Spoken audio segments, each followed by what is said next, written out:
Hey guys, if you're struggling with mental health and well-being, maybe feeling a bit down or you don't have the motivation to enjoy life, these 5 short videos are designed to open your eyes to a new perspective. I'm Suzanne Roynan and I'm an interiors therapist. I specialise in identifying the stuff in people's homes which is making them miserable, damaging their health, their wealth, success, relationships and their mojo. So far this week, we've talked about 4 ways to help you feel better about the situation you're in. And if you've missed any of them, you can go back to the videos on the feed. Today is about creating the life you want for yourself.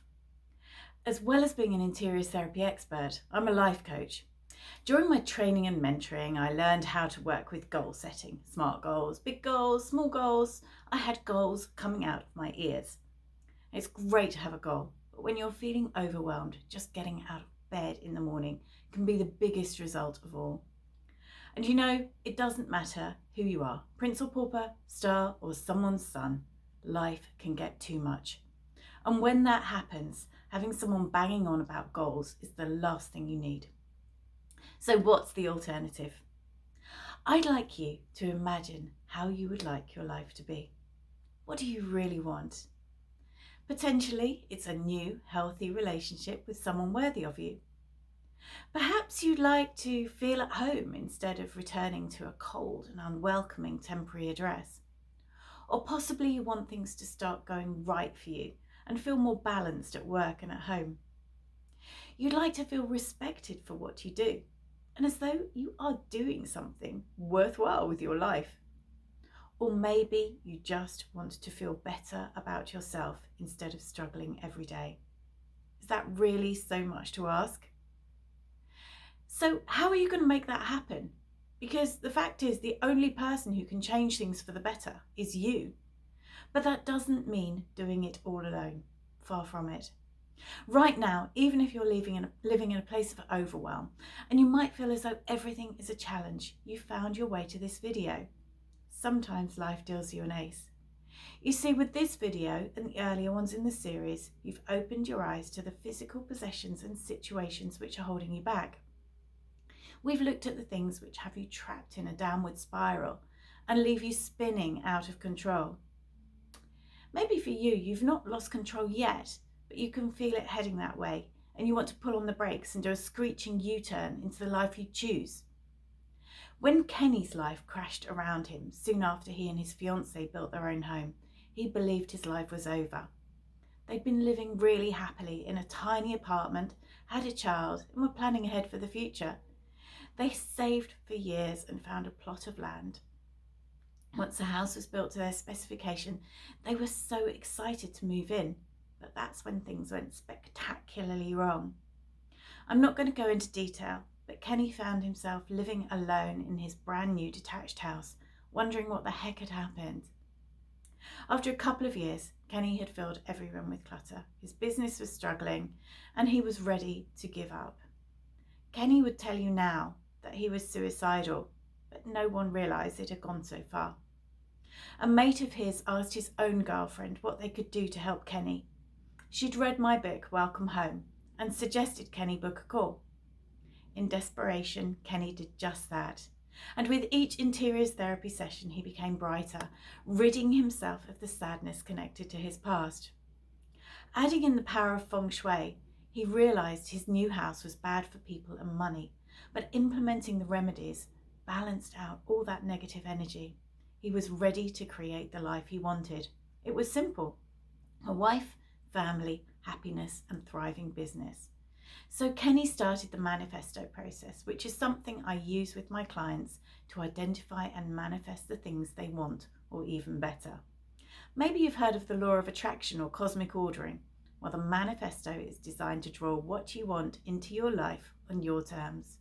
It won't bring you a specific person, that would compromise their free will, but what it can do is help you get absolutely clear on the energy of the people and things you'd like around you.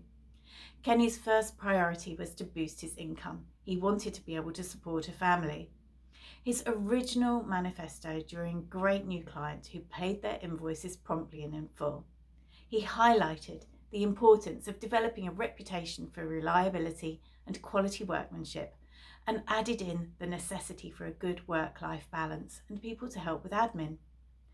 Within a couple of months, business doubled, and by Christmas it had almost trebled. Kenny was ready to work on his relationship manifesto and rushed ahead on his own. With his first version, he invited in the dating energy and went on loads of dates, but none of the girls quite fit the bill. He'd learned to be discerning and wasn't about to share his bed or his life with anyone he couldn't imagine waking up with in 40 years' time. You see, it's essential to use the right words, themes and positivity when you write a manifesto to draw in new love.